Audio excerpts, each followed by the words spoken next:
ఇబ్బంది లేదు, యూరియాకి ఇబ్బంది లేదు, రైతు బంధుకు ఎదురు చూసే పరిస్థితి లేదు, పంట కొనడానికి ఇబ్బంది లేదు. ఇప్పుడు అన్ని బాధలే. పంట అమ్మాలంటే బాధ, కరెంటుకు బాధ. ఇలా 14 గంటల కరెంటు కూడా ఇక్కడ వస్తలేదు. పేరుకు 24 గంటలు. ఏ సబ్ స్టేషన్లో పోయి చూసినా ఇవాళ 14 గంటల కరెంటు కూడా రానటువంటి పరిస్థితి ఏర్పడ్డది. చాలా మంది రైతులకు అక్షరాస్యత లేదు.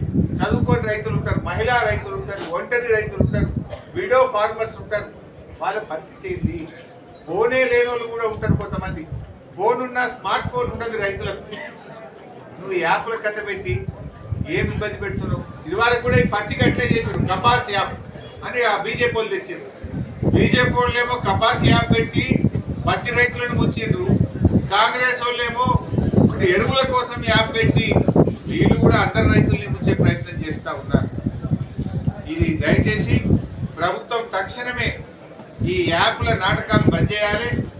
గతంలో మాదిరిగా దుకాన్లలో రైతులకు అవసరమైన యూరియా అందించాలని చెప్పి మేము డిమాండ్ చేస్తూ ఉన్నాం. నేరుగా రైతులకు గతంలో మాదిరిగా యూరియా అందించండి, నంబర్ 1. నంబర్ 2, రుణమాఫీ కాని రైతులందరికీ తక్షణమే రుణమాఫీ డబ్బులు చెల్లించండి.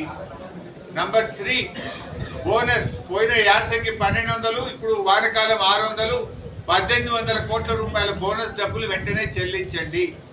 నంబర్ 4, యాసంగి పంట రైతు బంధు ఎలాంటి షరతులు లేకుండా, కోతలు లేకుండా అందరూ రైతులకు తక్షణమే రైతు బంధు నిధులు విడుదల చేయాలని చెప్పి రైతుల పక్షాన్ని డిమాండ్ చేస్తున్నాం.